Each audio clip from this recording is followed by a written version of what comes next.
Último capítulo de A Revolução dos Bichos, capítulo 10. Muitos anos se passaram. As estações começaram a terminavam. A curta vida dos animais se esvaía. Chegou uma época em que ninguém mais se lembrava dos velhos tempos, pré-revolução, exceto Clover, Benjamin e o Corvo Moisés e alguns porcos. Muriel estava morta. Muriel e Jax e Pinkney estavam mortos. Jones estava morto também. Haviam falecido em um lar para alcoólatras.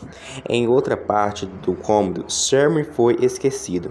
Box foi esquecido, exceto pelos poucos que conhecem o Clover. Era agora uma égua idosa e pesada, com articulações rígidas e uma tendência a acumular secreções nos olhos.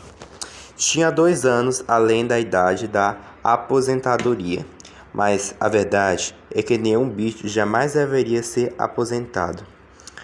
A conversa sobre reservar um canto do pasto para os animais velhos tinha sido abandonada muito tempo antes. Napoleão ficará enorme, pesado, agora mais do que de certo de 50 quilos. Século também engordava, tanto que mal conseguia enxergar. Foi o velho Benjamin, continuava praticamente igual, exceto pelo focinho um pouco grisalho, e desde a morte de Box ainda mais taciturno, e a melancolia que nunca.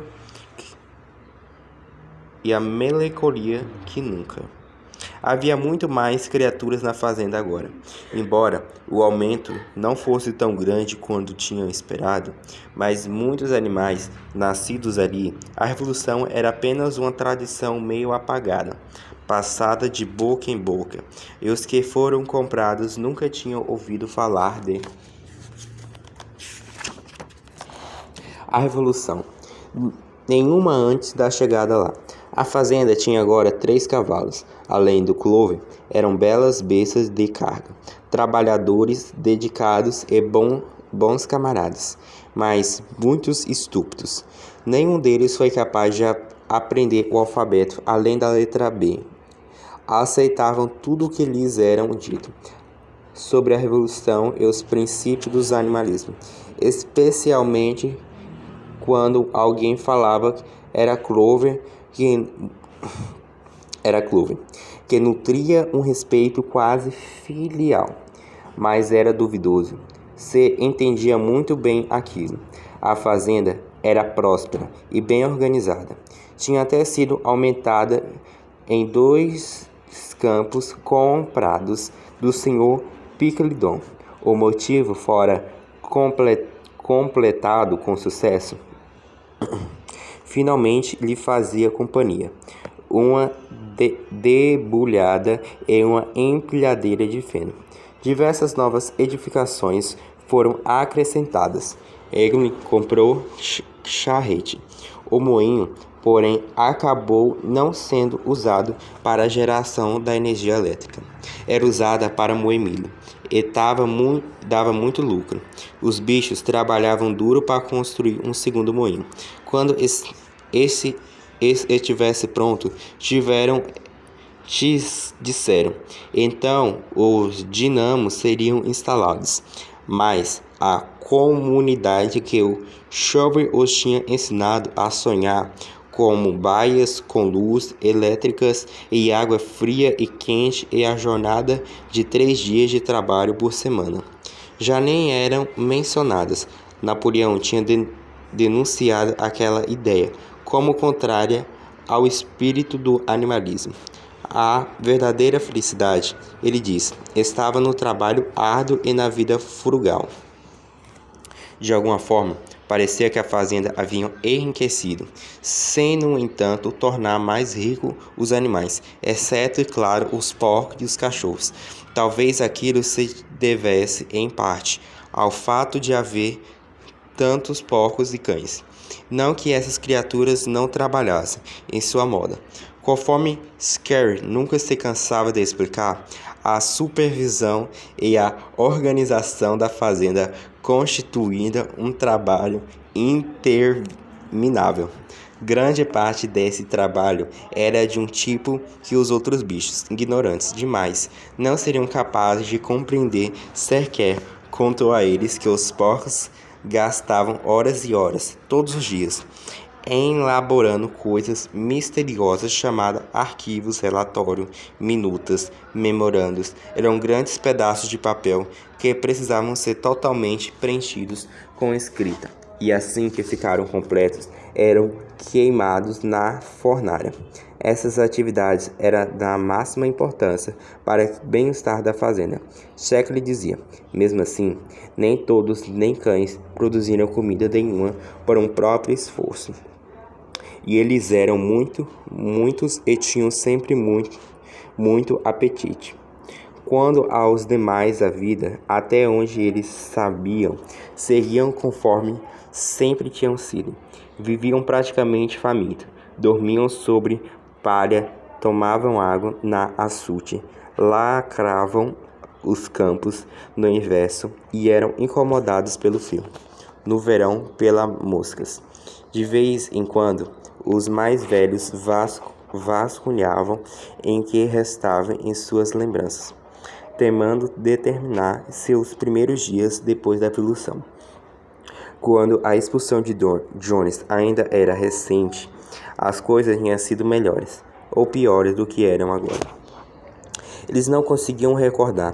Não havia nada que pudesse comparar com a vida atual, não tinha nada em que se basear, e não ser a lista de números que Shakespeare invariavelmente demonstrava que tudo estava melhorando. Os animais consideravam aquele um problema insolúvel, e de todo mundo agora dispunhava de um pouco tempo para especular sobre tais coisas. Apenas o velho Benjamin afirmava se lembrar de cada detalhe da sua vida, muito melhores que muito piores fome, esforço e decepções, sendo conforme dizia a lei imutável da vida. Apesar disso, os animais nunca perderam a esperança. Mais que isso, nunca perderam, nem por um instante, o sentimento de honra e de privilégio por serem membros da fazenda dos animais. Ainda era a única fazenda em todo o contato em toda a Inglaterra que pertenciam a animais e eram gerenciados por ele. Nem um único bicho, nem os mais jovens, nem mesmo os que tinham sido trazidos da fazenda das 10 ou 20 quilômetros, jamais deixavam de se maravilhar com isso. Enquanto eles ouviram a arma sendo disparada e a bandeira verde essoava no mastro, seus corações inchavam de orgulho imparável e conversas sempre voltavam aos velhos dias heróicos e expulsão de Jones, a redação dos 7 Mandamentos. As grandes batalhas nas quais os invasores humanos tinham sido derrotados. Nenhum dos velhos sonhos foram abandonados.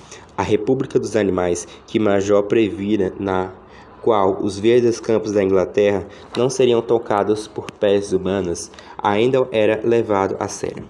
Aconteceria alguma coisa, talvez não longo, talvez não durante a vida dos que tinham nascido, mas aconteceria a mesma canção, Animais da Inglaterra. Talvez fosse murmurada em segredo, em vez por outra. Em todo caso, os animais da fazenda a conheciam, embora ninguém se atrevia a cantá-la em voz alta. Podia ser que suas vidas fossem duras e que todas as esperanças tivessem se realizado, mas eles tinham consciência de não serem mesmo os outros bichos se passavam fome. Não eram por alimentar seres humanos tiranos, se trabalhavam em demasia. Ao menos o faziam em benefício próprio.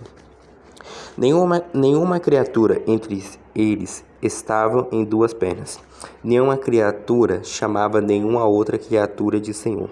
Todos os animais eram iguais. Certo dia, no começo do verão, Século mandou que as ovelhas o seguissem e as conduzisse à porta oposta da fazenda, até um terreno abandonado e infestado de mudanças de medula. As ovelhas passaram o dia todo lá, pastando sob a supervisão de Século ao entardecer. Ele voltou para a sede. Porém, como o clima estava agradável, disse às ovelhas que ficassem ali. Acabou que elas ficaram lá para uma semana inteira. E esse período, nenhum dos animais as ouviu. Sequer ouviu com ela. Por muitas horas, todos os dias, dizia que lhe ensinavam a música nova, e que isso exigia privacidade. Foi logo depois de as ovelhas terem voltado numa tarde imensa, quando os bichos haviam terminado o trabalho no campo e estavam voltando para o pátio, que se ouviu um cavalo relinchando assustado. Em pânico, os animais entancaram o imediato. Era a voz de Clover. E relinchou de novo a todos os animais saíram em disparada rumo ao pátio. Então viram que Clover tinha visto. Era um porco andando nas patas traseiras. Sim, era Século, um porco desajeitado, como se não acostumado a sustentar todo o seu considerável peso naquela posição. Mas como um equilíbrio perfeito, ele perambulava pelo pátio. E um instante mais tarde, da porta da sede, saiu uma longa fila de porcos, todos andando nas patas traseiras. Alguns se saíram melhor do que outros, e um ou dois estavam um tiquinho estáveis, parecendo que faria bom o uso do apoio de uma bengala. Mas cada um completou com sucesso sua volta ao pátio. Por fim, houve um látido tremendo dos cachorros e um cororicar encarniçados do galo preto. E lá veio o próprio Napoleão, majestosamente ereto, laçando olhares altivos de um lado para o outro, enquanto seus cães davam piruetas ao redor. Em uma das patas dianteiras, ele trazia um chicote. Fazem um silêncio mortal, assombrados e apavorados, agrupados-se em desordem. Os animais observaram a longa fila de porcos marchando lentamente pelo pátio. Era como se o mundo tivesse virado de ponta cabeça.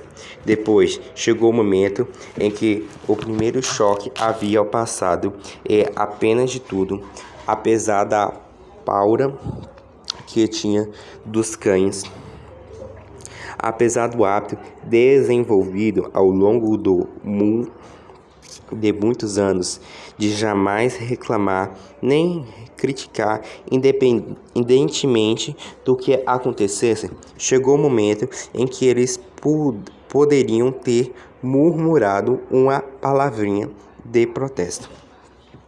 Mas bem nesse instante, como se observando a um sinal, as ovelhas irromperam um bálido poderoso. 4 pernas bom, 2 pernas melhor.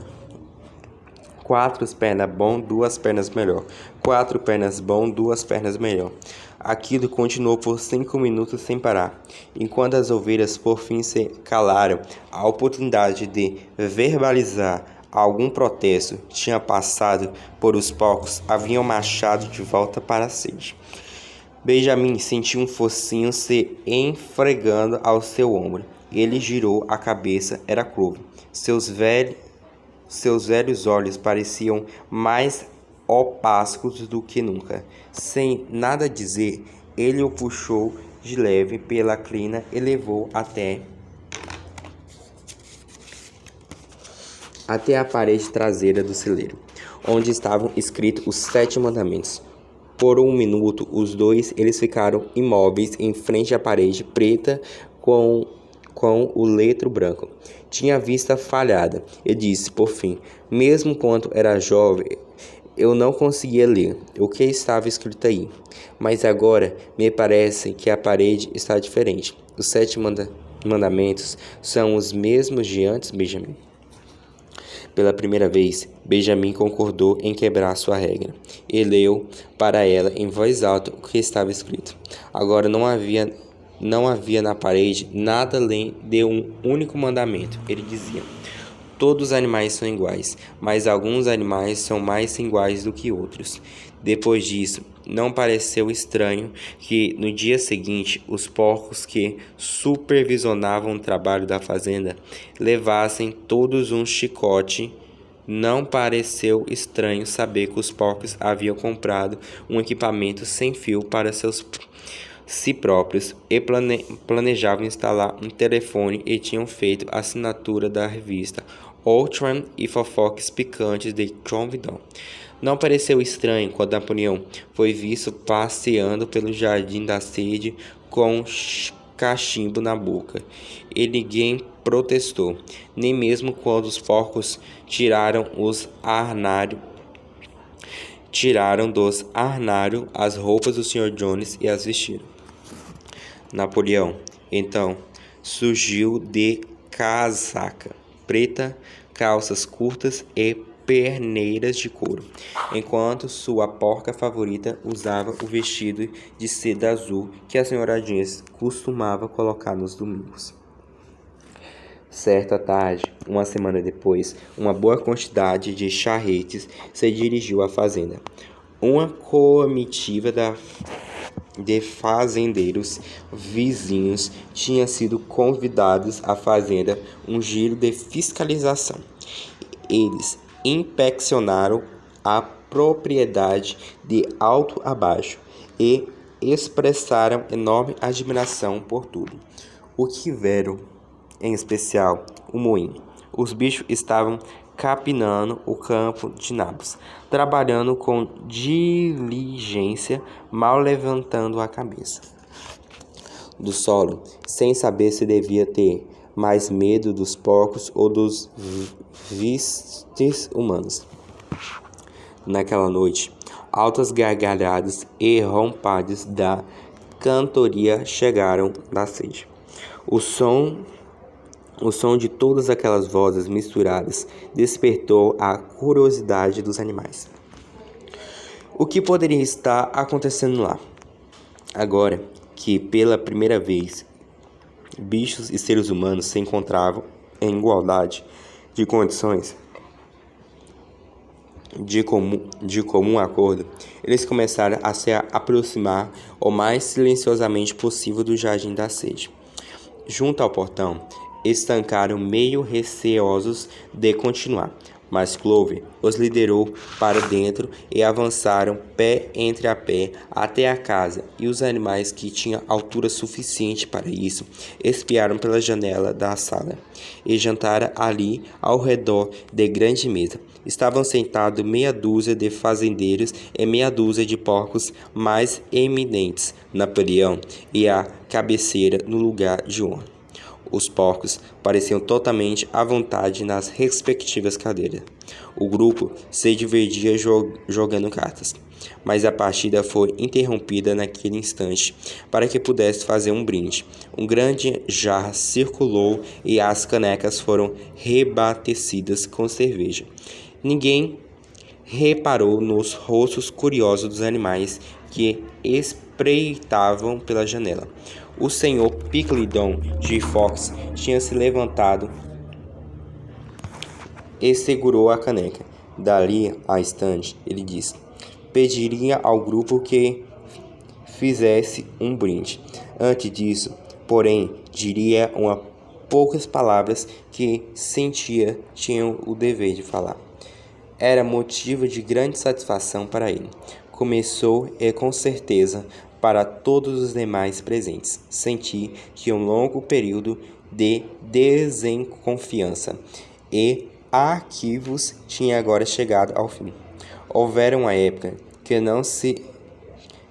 ele ou algum outro ali do grupo partissem de tais sentimentos, mas houvera uma época em que os respeitáveis proprietários da fazenda dos animais tinham sido considerados, ele não diria com honestidade, mas talvez algum nível de suspeita por seus vizinhos humanos. Incidentes infelizes haviam acontecido, a ideia enganosa circulando, sentia-se que a existência de uma fazenda pertence a porcos e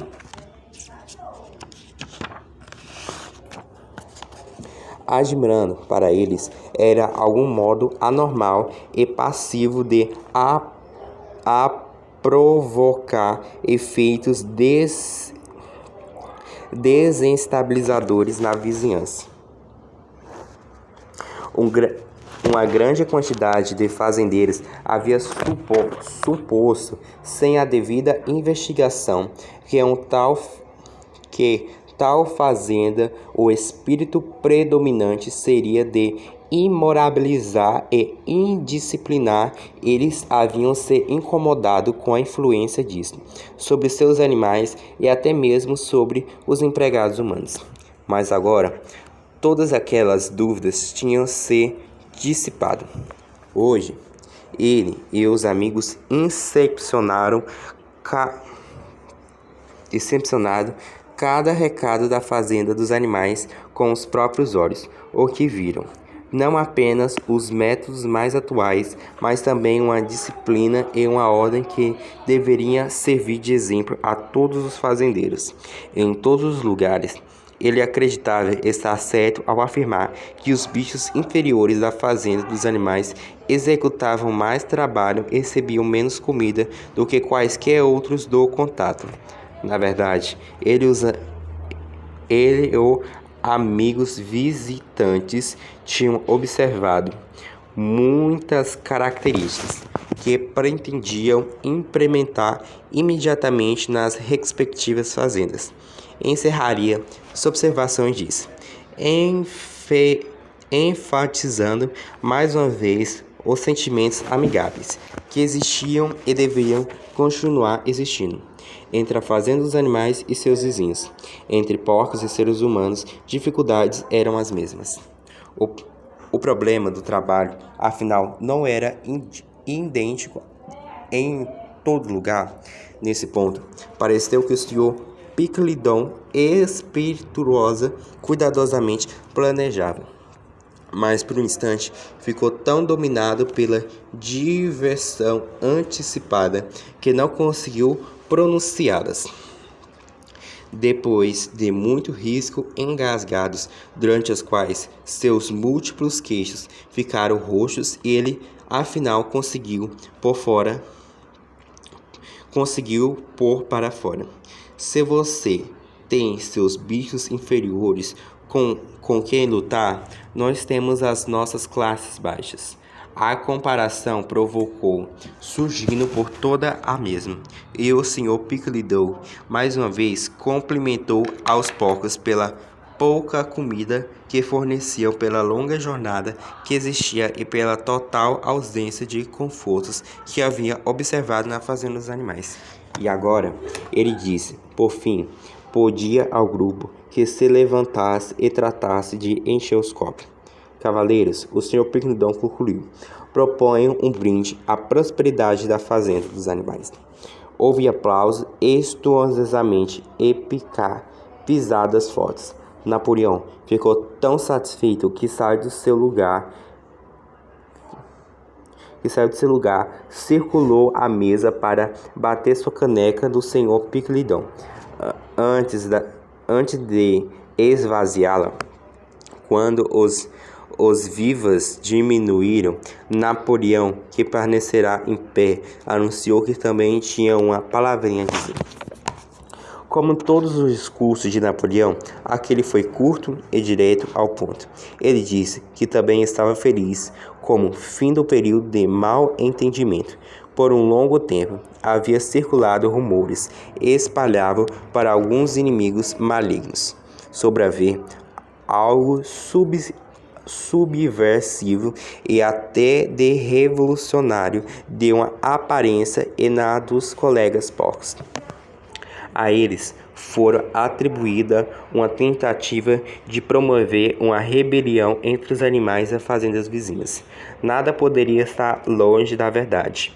O único desejo deles, tanto agora quanto no passado, era viver em paz e manter relações comerciais com os vizinhos. A propriedade que ele tinha a honra de controlar era uma cooperativa. Os títulos de propriedade que estavam em sua posse pertenciam aos porcos em conjunto. Ele não acreditava que alguma das antigas suspeitas ainda restavam-se, mas certas mudanças recentemente postas em práticas na rotina da fazenda teria como resultado a consolidação daquela confiança. Até então, os animais dali tinham mantido um costume bastante todo de chamarem uns aos outros de camarada. Tinham mantido um costume bastante tolo de chamarem uns aos outros de camarada. Aquilo seria suspenso. Existia também o hábito esquisito, de origem desconhecida, de todas as manhãs de domingo marchar diante o crânio de um porco preso a um poste no jardim. Isso seria igualmente extinto, e o crânio já havia até sido enterrado. Os visitantes talvez tivessem observado também a bandeira verde tremulando no mastro. Se observaram, provavelmente notaram que o casco e dos chifres brancos que estiveram antes tinham sido removidos a partir de agora. Seria uma bandeira verde lisa.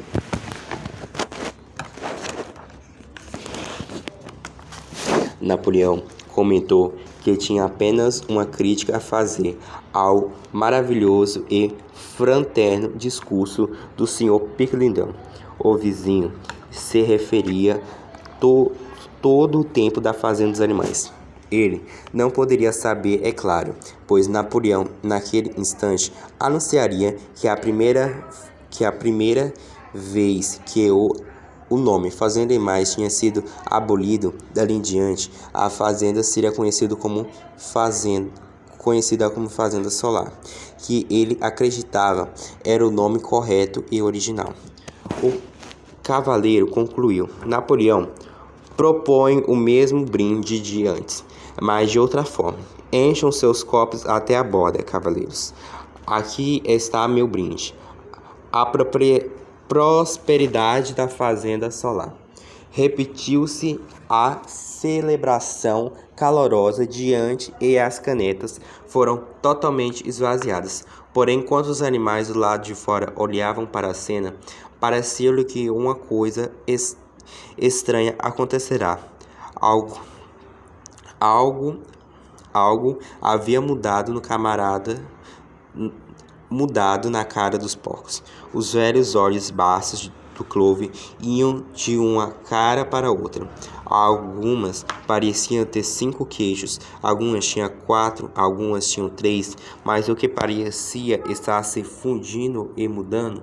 Então, tendo que palmas chegando ao fim, o grupo pegou as cartas e retomou o jogo, de ponto em que tinha parado, enquanto os animais se afastavam em silêncio, mas que não haviam avançado nem 20 metros, quando entarcaram um rugido alto de vozes vinham da sede.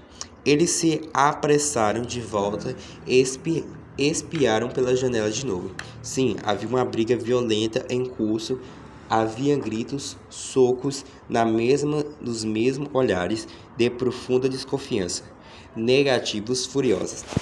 A fonte do problema parecia ser o fato de Napoleão e o Sr. Picklington terem cada um jogado um as de espada ao mesmo tempo. 12 vozes barravam com raiva e todas soavam iguais. Não havia dúvida agora sobre o que tinha acontecido. Sobre a cara dos porcos, as criaturas do lado de